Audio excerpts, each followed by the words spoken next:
And so I can only see a few of you. And the way that this is going to work before we go any farther is that right now we are in a webinar. So I can only see a few people that just happen to appear on the right-hand side of my screen. So we're going to go through a slideshow, and then we're going to move into a normal Zoom format so that I can see you all and we can have a two-way conversation. So at the beginning, this is what you're going to get is you're not going to be able to talk, but you can later. So what I'm going to show you here is we're going to visit one particular garden that's on the itinerary, Gresgarth Hall. And I've chosen this one because I have visited this garden twice. As most of you know, this itinerary of Scotland and north of England in different modifications I have done twice before, in 2015 and again in 2016. So I visited Gresgarth Hall on 2 occasions. On both occasions, there was very little information in advance that I could share with the group. And now I have come across quite a bit more information. So I'm going to kind of take you on a little bit of a tour around the garden. And out of the 15 of you that are coming on the tour, there are a few, just a few, 3 people actually, who have never been on a tour with me before. So for their benefit, I'm going to explain once again for those of you who have been, that prior to the arrival at the garden, I will have a discussion, a one-way discussion, because I do all the talking, on the coach, and let you know what the particulars about why we're going to this garden, what is important about it. I don't want to give away too much in advance, but I want you to have some knowledge of the place just before we arrive.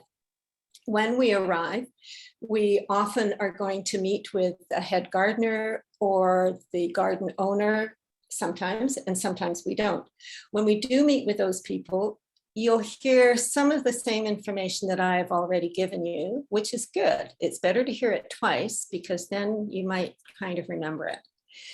In my previous visits to Gresgarth Hall, there hasn't been a possibility of meeting with anybody. And so I think you'll find this useful. This is a garden that is the garden of Arabella Lennox Boyd. She is quite a well-known garden designer, but this is her home and her garden that we're going to visit. And as I go through this, I'm going to refer to some previous gardens that we have visited on other tours. And I just want you, for those of you who have been with me before, I think you'll find it interesting how just to see the connections that we have made on past tours, because I think that's really quite exciting. So here we go, I hope. So just to give you some idea of where we are, on this map, if you divide it into quarters, I guess, horizontally, you'll see Edinburgh has a star against it at the top. And then you come down, and between the N and the D in where England is showing, you'll see York. Between the 2 places, we're going to be stopping in Penrith. And you see the bump on the left-hand side where Carlisle is on the upper side of the bump, Borough and Furness is on the bottom side of the bump. That bump is the Lake District. We're going to come down through Carlisle, and about in the middle between Carlisle, about the middle of the bump, we're going to stop in Penrith. That's when we stop at a little village, hardly even a village really, called Temple Sorby, which is an excellent location for the time that we're going to be there. We're there for 2 nights.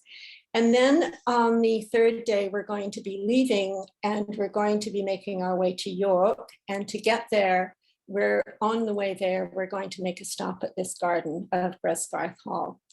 And Gresgarth Hall is about where the E in England is. So it's not far, it's only about an hour and 15 minutes to get there from Penrith, which is 80 kilometers or 50 miles for our American friends. And then after the visit, we're going to continue on to York. We're going to take the long way around because we're going to drive through the Yorkshire Dales. And that's going to be about a 2-hour journey. So that's the context of the day. Somewhere we will stop for lunch on the way. So that just gives you, I hope, an idea of where we're going. So this is Gresgarth Hall as you see it as we arrive. This landscape is not neat and tidy. There are some very well-planned episodes within it, but overall, you cannot view the whole space. You have to interact with each different area that we're going to go through. So this is the entrance courtyard. And this brings right away a sense of order to the place. It's very tidy looking. There's 2 octagons of grass, and the first, the driveway sweeps around. You can just see it on the left of the photograph here. And it's enclosed by a yew hedge. And the other octagon, there is a very nice platform, and on it is a Caledonian bear. Now, this Caledonian bear is a copy of the iconic Florentine statue of a semi-recumbent wild boar known as Il Porcellino. And Gresgarth, the name Gresgarth, is an Old English word which means enclosure of the boar. Well, as it happens, Arabella Lennox Boyd was born in Italy, has lived there much of her life, still does. And so here, barely contained, is this wild boar that is kind of symbolic of the way this whole garden was going to appear. I'm now going to introduce you to Arabella. And to give you a good introduction, I'm going to give you some excerpts from a few books that some of you may know, but the names of the books may be familiar. The first is from a book called Dream Gardens, which was written by Tanya Compton and Andrew Lawson, the name of which I think some of you will recognize. And an excerpt from that is as follows. The Italian-born landscape designer Arabella Lennox Boyd and her husband Mark lived their countryside life in Britain, close to the Pennines in Lancashire. It's testament to her skills as a designer that a valley bottom in a cold county has been transformed into a plantsman's paradise with a warm and exuberant atmosphere. Gresgarth is a garden of many moods, has lakes and lawns, it has secret corners. It manages to be both grand and yet cozy. There's enormous styling, and this garden changes all of the time. And notes taken from a book called The New English Gardener by Tim Richardson and Andrew Lawson, as follows. She was brought up in a large country house just outside of Rome. She married Sir Mark Lennox Boyd and moved to Lancashire in 1979 when he was elected the local MP.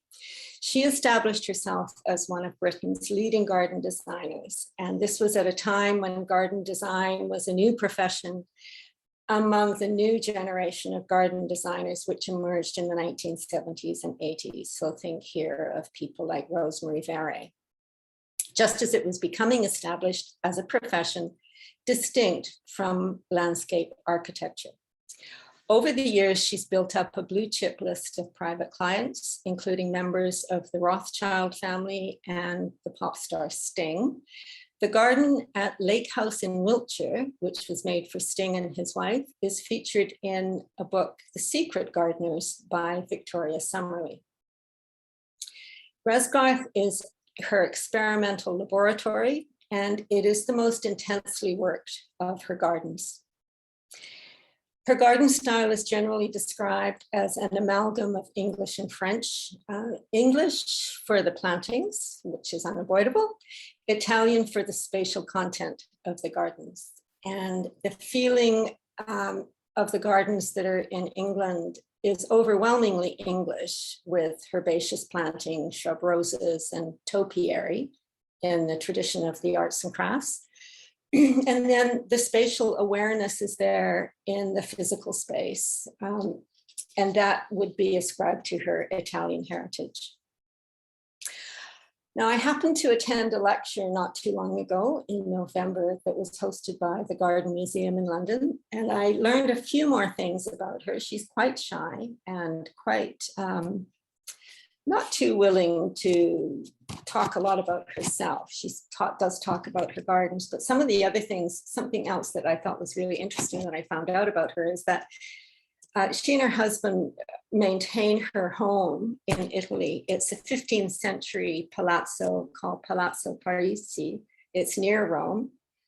And she comments that Ninfa is one of the gardens that has influenced her the most. And any one of you who I cannot see who have been to Ninfa will smile at that.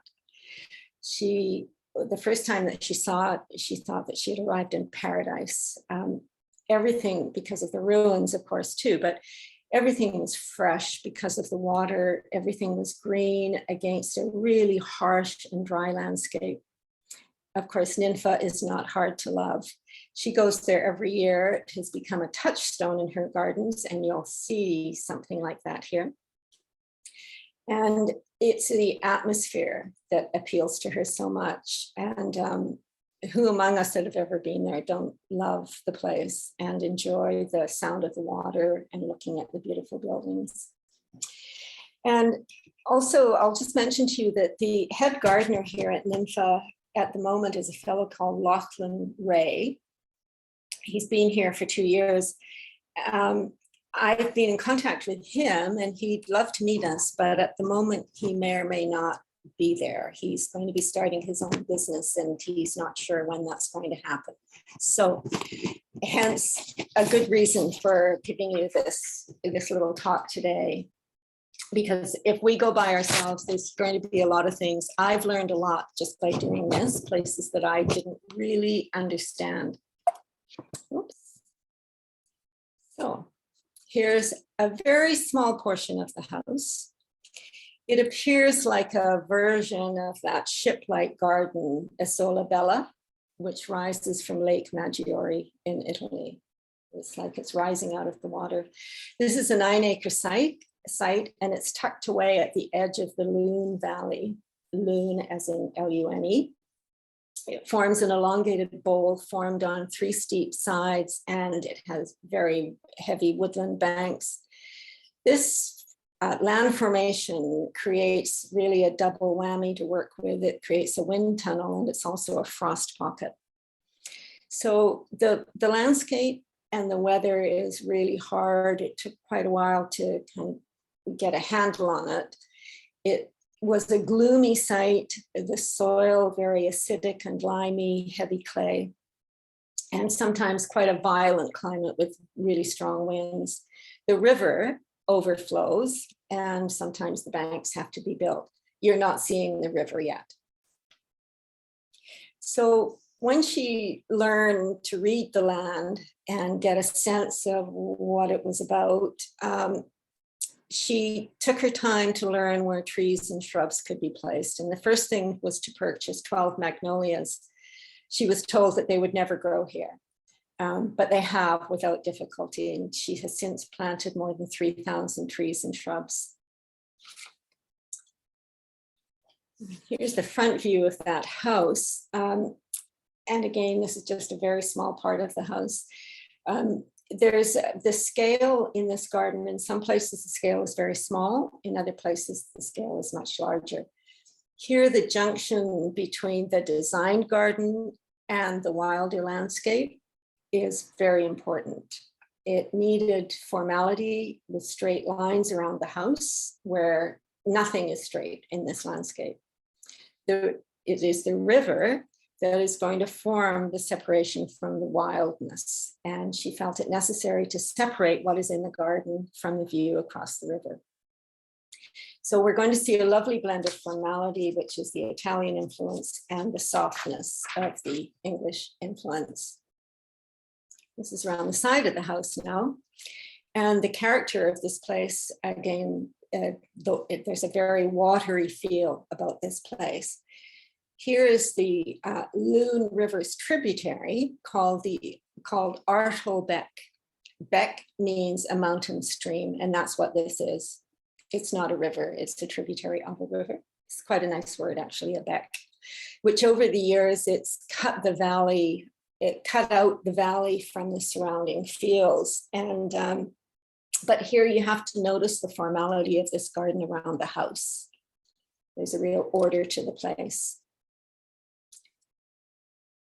Now here's looking in the opposite direction. This would be a view from the terrace, and you're looking at what is now would be called a lake. This was originally a small pond, which Arabella decided had to be enlarged.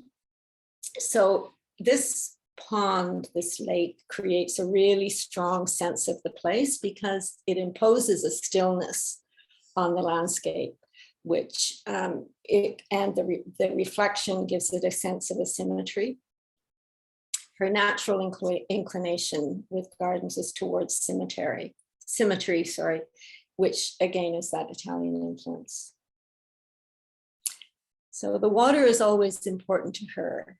It's a different dimension for the sound and the reflection. At least a rill or a water channel, if possible, is what she will include in her gardens. On the right-hand side of the screen, I just want you to note the red wooden top of a plinth going into the ground. You can't necessarily see the plinth, but if you see that little red round thing on the top, just make note of that because you're going to see it in a different view. So it's a very calming place because of the water, and you can see the layers upon layers upon layers of the planting. And this is to show you the really careful placing of the plants. And again, the different textures. This is at the far end of the lake that you just saw. And the way that the grass just falls into the water, the edge of the grass. It's a beautiful, beautiful place.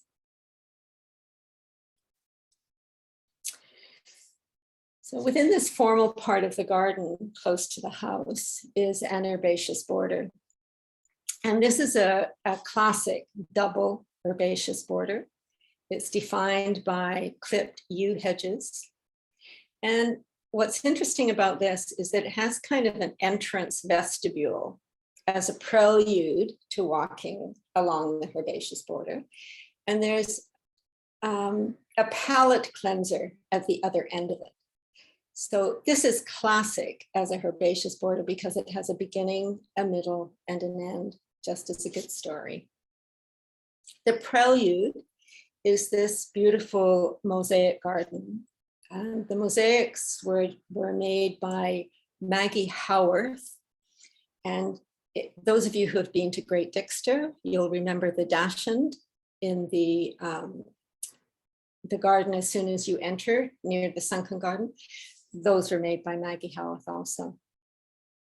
Now, these borders are very deep in this garden, in this herbaceous border. In some places, it's 5 meters or 16 feet deep. So it's a really, that's the total width of it. And there's a very wide grassy path in the center of it, which you can see. The gardens, the borders contain some classic cottage garden flowers. There's phlox, veronica, campanulas, delphiniums, daylilies.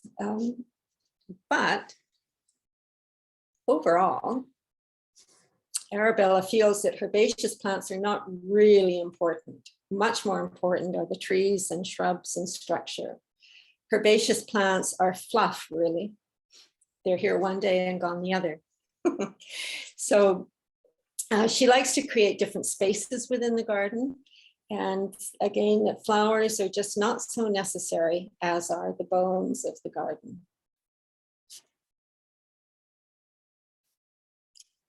And this is now the far end of that herbaceous border. And again, this is sort of a buffer, a sorbet between the courses, if you like. There are white alliums in that area at the end of the miscanthus. And it just makes you realize that you have come to the end of it and now you're going to go somewhere else. And again, this is absolutely classic because of it having the beginning and an end, and as well as the middle. Now, this is the same tree that I showed you earlier and how different it looks with wildflowers in the foreground and the water running by. not to mention the bantam chickens walking around. So in this garden, there's always a corner that you can really identify with, somewhere that you can really feel comfortable and just relax, just let yourself be there. As opposed to visiting sort of stately homes and the formal gardens of stately homes, which people generally cannot relate to.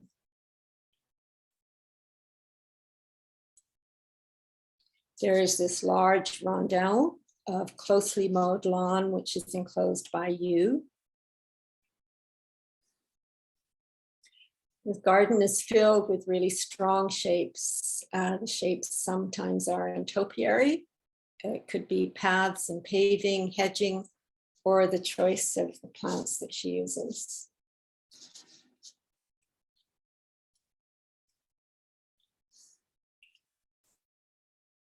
And then heading away from the house a little bit farther, the garden becomes much less restrained and much more relaxed.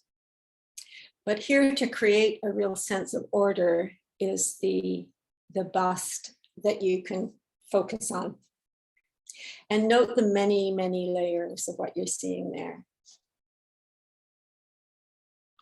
It looks accidental, but of course you can be sure that it's not.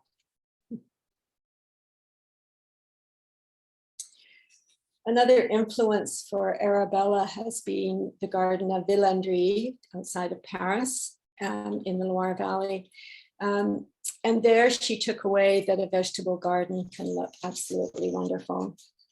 Everything has an importance, whether it's scent, light, shape, always something is important to her.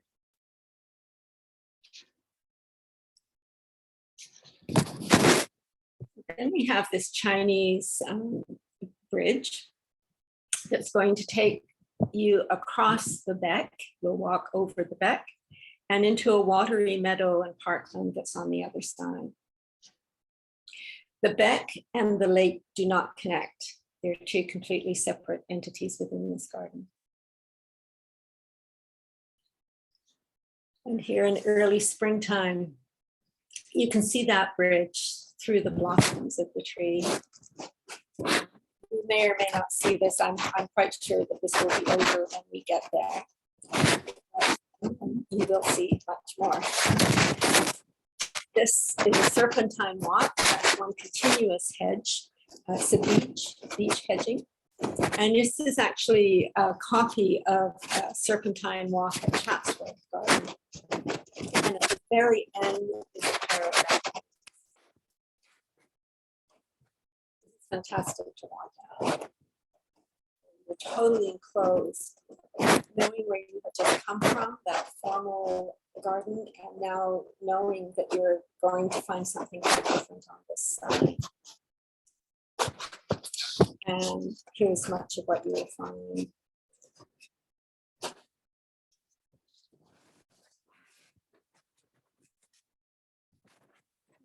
One of the things that I think is that in the current situation of COVID, is really important. It's that desire to be sort of free and being able to walk where you want, and to be surrounded by the scent of the flowers, surrounded by this beautiful landscape.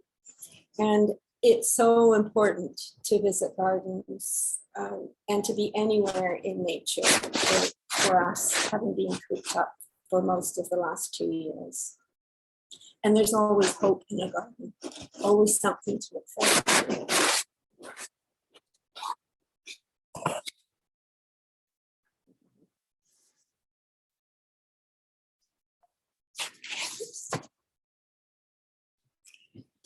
And here, this is still in the woodland garden.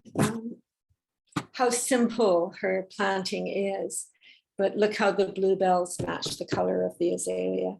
The colors reflecting one another.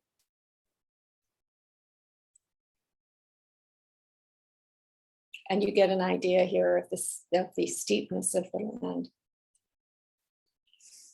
And as we walk away farther and farther away from the house, it becomes more and more natural. It's a beautiful walk. and it's a beautiful place to spend some time. Now here is that red plinth or red knob that's sitting on top of a plinth, and you can just kind of imagine yourself sitting there for a little while. When we do a tour like this, if we are guided, we stay with the person who is guiding us to get the best of information that we can possibly get. And then each garden is handled separately. Some gardens allow us to walk around freely from the moment that we arrive.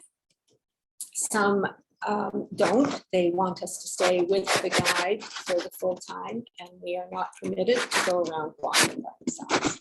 But the most common of all is when we can have a guide that can at least give us an introduction to the garden, in addition to what I may have told you on the coach. And then we have, there is a map of this garden, which I'm purposely not showing you because it's very complicated, as you can imagine. And of course, the trick is to put the map aside and just let your senses take you through this place, and to sit and really enjoy. Hi, Julia. Sorry, I'm just going to interrupt one quick sec. Yeah. We just have everybody muted. Your microphone is being a bit staticky. Is it just me, or can I get the thumbs up or thumbs down if it's staticky for everybody else? If she's staticky, can I get a thumbs up? No? Okay, so it's just, oh, I got a thumbs up. It kind of comes and goes, so maybe just make sure if you've got any papers, they're not, I guess, on the computer. Right. I don't know if it's hitting the microphone. Okay, thank you. Yeah, thanks. So you're fine now, so. Okay, I don't know what that was. Thank you. Yeah. So as I was saying, how nice it would be to sit on one of these chairs and to really enjoy it. As we will always have an agreed upon time that we're going to have to leave. We can't obviously stay all day, but we'll make sure that none of these visits are going to be rushed.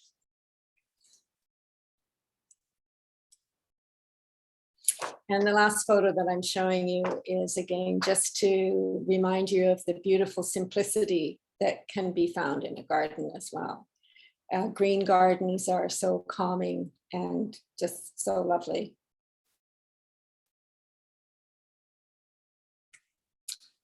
So we're back at the first slide, and just a couple of other things about Arabella that I'm going to tell you about is that she's recently written a book. It's called Gardens in My Life. I haven't seen it yet, but I'm sure it's very interesting. But there's a couple of gardens that really connect her to us. One of them is that she has done some work at a garden in a place called Bonington in Scotland.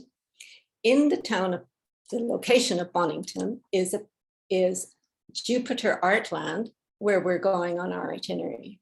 So Jupiter Artland is an outdoor gallery, art gallery, for want of a better term. It's a beautifully landscaped place and with some very interesting pieces of art placed within it.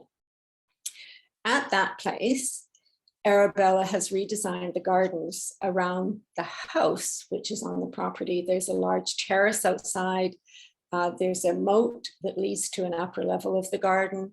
There are many yew hedges, but on one side of the building has a smaller garden with a pond in the middle. And I'm very interested. I've read about it, and I have written to the people at Jupiter Artland who know that we're coming, of course, and asked if we're going to be able to see that garden because it is a private area of the owners. And in Italy, she's built another garden for Sting. I'm assuming that people know who Sting is. I have to admit that I don't know very much about who Sting is, but he's, I think more people know him than not know him. She's built a Renaissance garden on a very large flat area on top of a hill. It's an Italian garden on one side, and it would be interesting if anyone would like to see a garden that she's made in Italy. Be interesting to see that. But the one that also really appeals to me is that she did some work at Maggie's Center in Dundee. And Maggie's Center are hospices for cancer patients. And it was started by a woman named Maggie Jenks, who was married to Charles Jenks. And Charles Jenks is probably best known for, he is the person that coined the phrase postmodernism. And his garden is the Garden of Cosmic Speculation, as well as a few other places. And we are going to see some of his landforms on the tour. What she made there was an incredible grassy labyrinth that it is a copy of the labyrinth at Chartres Cathedral.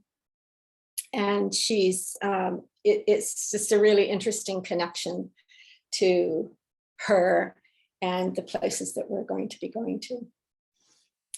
So that's the end of my slides. And I am going to now, Colleen is going to be doing something, and I am going to leave the slide presentation and hopefully get back to you all.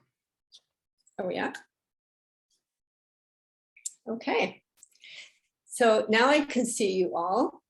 I'll go to full screen and I can see, it's fantastic. I don't know who DR, that's Daphne, I think. Yes. There's Daphne. There's Daphne, yeah. There's Daphne. And you're just about all unmuted. So I'm going to say hello to all of you. It's just really, really nice that you could join. It's really lovely to see you. I'm going to kind of open up to any questions that anybody has. But first, I'm going to tell you a little bit about what's happening for the June tour. And then I am going to arbitrarily choose who I'm going to ask to introduce themselves and just answer that question about what is it that really speaks to you about a garden. So about the June tour, of course, the really great news is that as of 4 a.m. on the 11th of February, England is discontinuing the necessity for testing on arrival. So what will be required is an international certificate. And here in BC, the QR codes that we're able to print out is a valid international certificate that at the moment requires at least 2 vaccinations. Now, I'm hoping that everyone will have had 3 vaccinations by the time we go. And of course, we're still 5 months away. So at the moment, that is excellent news that things are looking better and better for the situation in the UK. Phyllis, were you trying to get my attention or are you waving to? No, I always waving. Okay. Yeah. But hello to everybody. Hi, Phyllis.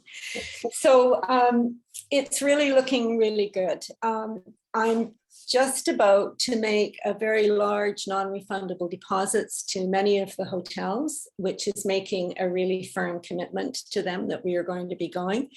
And I think that, you know, the overall impression is that COVID is not going to go away, and we're going to live with it as best we can. We will likely still be masking, we'll be sanitizing, the bus is going to be cleaned out thoroughly every day. We'll be keeping our distance when we're in places where there are other people. But